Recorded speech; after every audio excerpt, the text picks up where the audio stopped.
السلام عليكم. بدون مقدمات، ايه رايك في الخبر اللي معروض امام حضراتكم ده؟ يعني ايه رايك وانت بتشوفه كده؟ ايه رايك؟ السعوديه قررت تختار المحور القطري التركي. بس ده ملان اخوان مسلمين. قال لك بس حلو، ما بيخونوش وبيغدروش زي الامارات. حلو. بالله عليكم سؤال بس، كم مرة قلت لحضراتكم إن أغلب الأنظمة العربية سياستها القاعدة الأساسية للسياسة بتاعتها مبنية على نظام كده النساء. واضح وضوح العيان إن دويلة الإمارات المصطنعة كانت بتكيد للأمة العربية وللأمن القومي العربي والإسلامي، والسعودية كانت عارفة وشايفة. ده الإمارات ما تركت موضع يذكر فيه اسم الله إلا وكانت ضده. ايه اللي خلى السعوديه والله مره واحده كده يا اخويا؟ قال السعوديه ترفض ما يحدث في الصومال، ترفض ما يحدث في اليمن، ترفض ما يحدث في السودان. جميل، ده كويس، بس ايه اللي خلاها تعمل كده مره واحده؟ ما الكلام ده اللي احنا كنا بنقوله من 13 سنه وكان بيتقال لنا اخوانجي ممول. الفرق الان ما بين رؤيتنا ورؤيه السعوديه هي نفس الرؤيه. السعوديه الان ضد افاعيل الامارات. طب ما احنا كنا كده من 13 سنه. النظام المصري والسعودي ليه نكلتوا بينا؟ ليه احنا ممنوعين من اداء العمره؟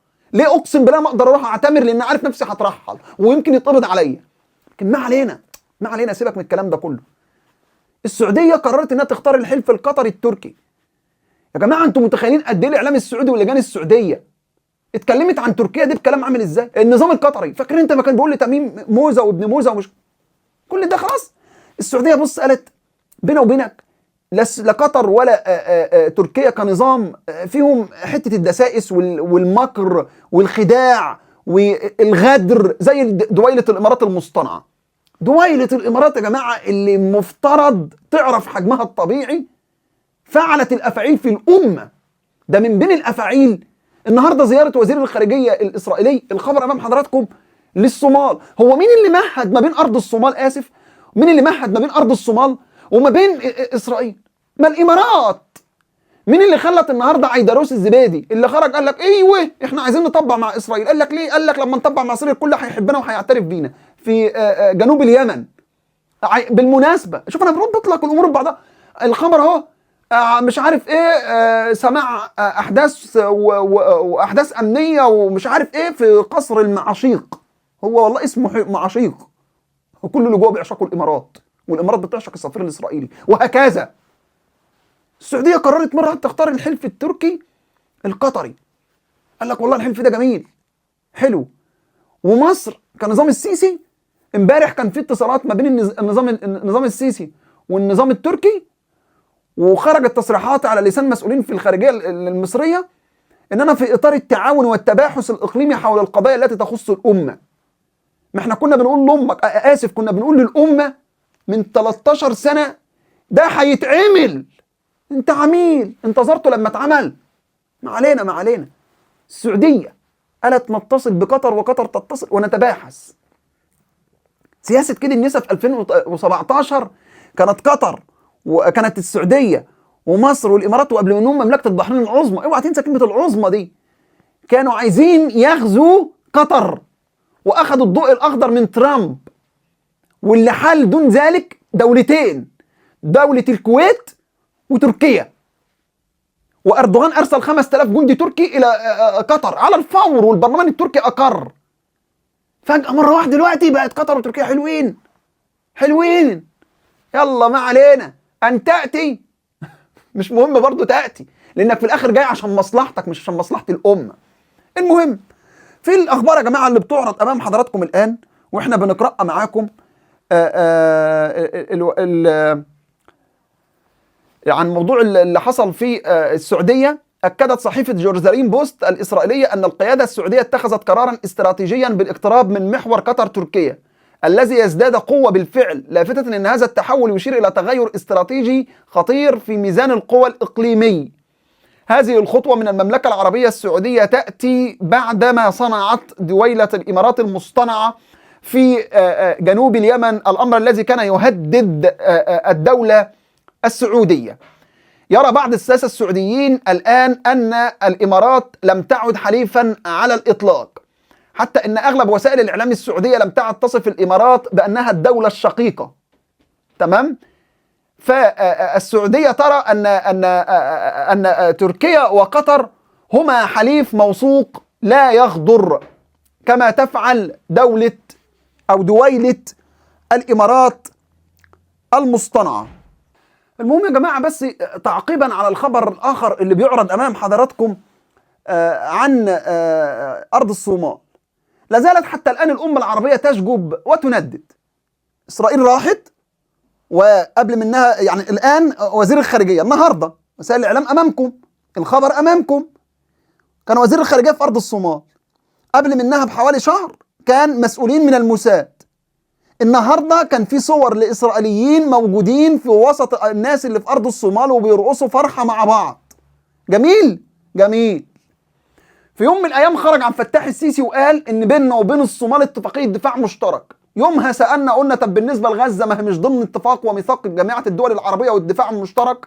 قال لك لا مالناش فيها يا إخوانجي يا عميل، وأنت عايز تدخلنا ضد إسرائيل يا إخوانجي يا عميل. بالله عليكم أكيد فاكرين يعني، صح؟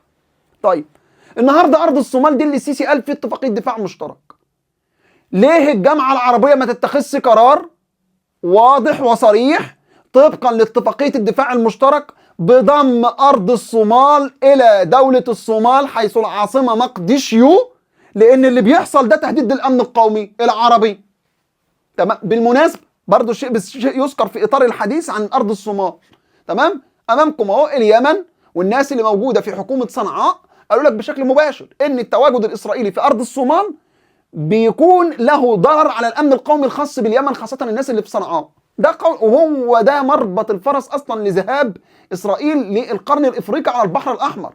أنت بتتم عملية محاصرة الدول العربية، والدول العربية تمامها احنا بس بنشجب وبنندد أنا تقريبا في واحد اتنين معانا بيشعروا بالقلق. الجامعة العربية عندها ايه قيمة الجامعة العربية لما ما بتعملش حاجة غير نشجب وندد؟ ما تروح انت وهو كل واحد يقعد في بيته. اعملوها حمامات عامة. مقر الجامعة العربية في ميدان التحرير في وسط القاهرة في مصر يتعمل حمامات عامة. قال لك احنا بنشجب ونندد، وفي اتنين مع احمد ابو الغيط بيشجبوا وبينددوا. اسرائيل بتتخذ خطوات فعلية على ارض الواقع. انت بتتخذ ايه؟ نشجب يا ابني ولا انت عايز ايه تاني؟ ده انت مجنون، عايز نشجب ونندد وتدخل؟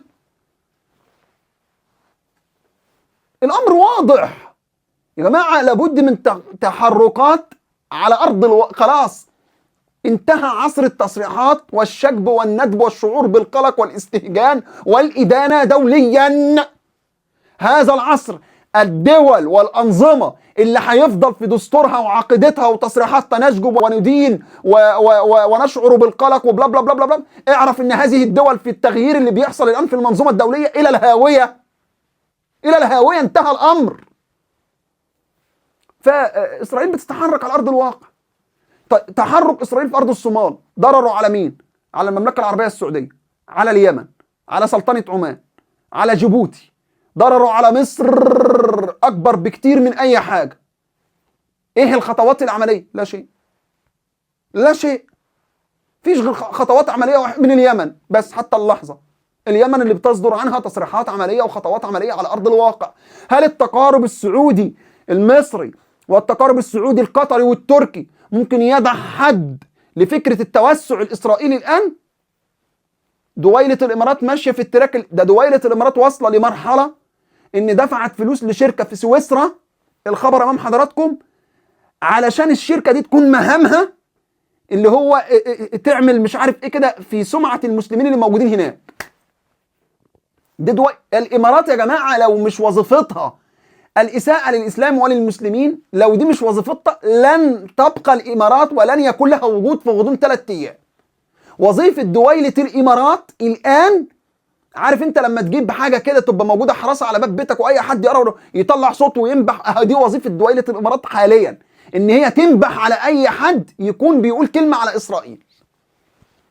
فعلى الدول العربية والإسلامية طبقا لميثاق ميثاق جامعة الدول العربية يحق للدول العربية، يحق لمصر ويحق للسعودية ويحق لليمن كأكثر 3 دول متضررة مما يحدث في أرض الصومال، طبقا لميثاق جامعة الدول العربية يحق لهم أن يتدخلوا عسكريا ضد المتمردين اللي موجودين في أرض الصومال لضمها إلى الدولة المعترف بها شرعيا اللي هي الصومال.